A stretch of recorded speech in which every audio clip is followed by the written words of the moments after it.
not being in the majority anymore? Well, the mainstreaming and vanguardism cuts across various organizational lines. Within the same Ku Klux Klan outfit, you could have people that are joining the order and some people that are going to support David Duke. So you have these, it's a political trend, and some people jump from one to the other. This week, they're looking to get a majority of white people, and the next day, they jump into they give up and they join the vanguardist stream. I think that for people on the progressive side of the street, they have a battle for the hearts and minds of ordinary white people that they need to fight in order to keep the white nationalists from gaining hegemony over most white people. And I think in some cases, we've been able to very much do that through peer organizing. The vanguardists are a different problem. Mostly they're a law enforcement problem, which is not the problem of the progressive movement. But it's also true that they do engage in regular political activity. It should be understood by all of us, and we should expose it and stand up and tell people what we think it is. And when you talk about the mainstream part of the movement, the mainstreamers, what role does television, shows like Sean Hannity and the impact of Pat Buchanan and other right-wing populists who are always on a lot of the cable shows and on radio, the Limbaughs of the world, how does this affect the ability of the right wing, of this most extreme right wing movement to win sympathizers and supporters? I think Pat Buchanan, you must remember, ran through the Republican primaries in '92 and '96 and won 3 million votes among Republicans in both those years. When he ran independently as a Reform Party candidate in the year 2000, he did very badly. What the ordinary white nationalist sees when they see Pat Buchanan or Sean Hannity on the television, they see somebody that justifies their beliefs. I'm not sure, and I've not seen any evidence, that they actually draw people into the movement. I think what they do is take people that already have those kinds of ideas and give them a sense of rational justification. You spend a lot of time, actually, in the book talking about Pat Buchanan running through the Republican presidential primaries and then on from there. Talk more about his role over these decades. Well, Pat Buchanan, if you will remember, was a Nixon speechwriter. He was the Reagan communications director. There was no foreign intervention during those years that he wasn't willing to support. He was saw himself as an anti-communist, and he was willing to invade every country to prove it. But after the collapse of the Soviet bloc, and I discuss this quite a bit in the book, after the collapse of the Soviet bloc, Buchanan changes because the problem for him is no longer external, it's domestic. It's the problem of white hegemony. It's the problem of immigration. It's the problem for him that he believes this country should be a European country.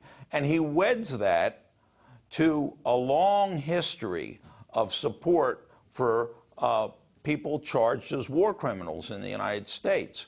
So he's the perfect person to represent the white nationalists in the mainstream. What he does do during both the '92 and '96 campaign is bring hardcore white nationalists into his campaign operation. It was in the year 2000, they were actually the rank and file troops for a lot of his operation. So he ran in '92 after David Duke won the majority of white votes in Louisiana and pointed to a constituency that Pat Buchanan thought should have a voice. And the Liberty Lobby's support for him, and again, back to what the Liberty Lobby is, going back to the issues that we're dealing with today. Yes, Liberty Lobby, which no longer exists, it got into a fight with another organization and bankrupted itself. But at the time, Liberty Lobby supported Pat Buchanan's run through the Republican primaries in '92. They thought in '96 that he should run as an independent. And in the year 2000, when he ran as a reform candidate and he picked Izola Foster, they were unhappy, although they supported him. But other white nationalists withdrew their support. Even if Izola Foster was a former John Birch Society member or an anti-immigrant activist, they weren't going to support Pat Buchanan because they saw a black running mate. And you also talk in your book about the relationship between the White Nationalist Movement and the election of Ronald Reagan and their involvement in the Reagan candidacy. Could you talk about that? Well, in the Reagan, what he did by going to Philadelphia, Mississippi, and others have said the same thing, he signaled that the states' rights crowd had a home within his campaign. It's my argument, though, in this book, that the election of Ronald Reagan was a breaking point for people like Liberty Lobby. Liberty Lobby looked at Reagan after his election and they said, look, this guy's going to be just a regular, quote, Zionist conservative, that he was going to support Israel, which they hated, and that they were going to, the Reagan era was going to continue the control of the Federal Reserve Bank and all these issues that the Liberty Lobby was campaigning against. So actually, the election of Reagan was a breaking point for many white supremacists. We're going to break and then come back and talk about the latest incidents and go back from von Brunn to Tiller to the man who shot 3 police officers in Pittsburgh in April. This is Democracy Now! Our guest is Leonard Zeskind. His book is Blood and Politics, The History of the White Nationalist Movement from the Margins to the Mainstream. You can go to our website at democracynow.org for the transcript, the video, and the audio podcast. We'll be back in a minute.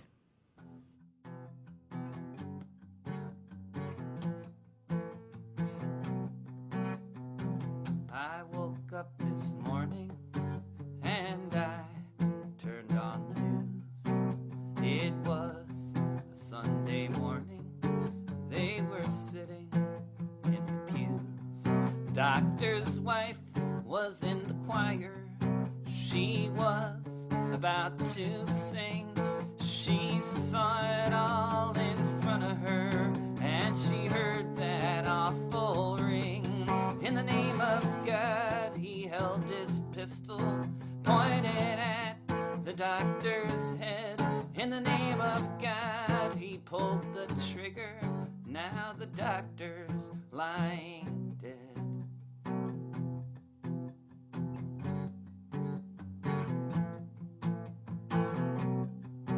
Dr. Tiller had a family, 3 daughters and a son. 2 girls were both doctors who were proud. In the name of God, David Rovics, here on Democracy Now!, democracynow.org, The War and Peace Report. I'm Amy Goodman with Juan Gonzalez. Our guest for the hour is Leonard Zeskind. His book is Blood and Politics, The History of the White Nationalist Movement from the Margins to the Mainstream. So you have James von Brunn, who allegedly walks into the Holocaust Memorial yesterday and opens fire, and he kills a security guard, and he is critically wounded himself. Von Brunn, long-time history of white supremacy, of racism, of anti-Semitism, author of the 1999 book Kill the Best Gentiles, a racist and anti-Semitic tome that argues whites are seeing today on the world stage a tragedy of enormous proportions, the calculated destruction of the white race. In 1981, he attempted to put the whole Board of Governors of the Federal Reserve under legal nonviolent citizens' arrest, brought in guns. Leonard Zeskind, explain what his philosophy about Federal Reserve has to do with the white supremacy ideology. Put this all together for us and then go back in time, both to the Pittsburgh killing as well as to the killing of Dr. Tiller.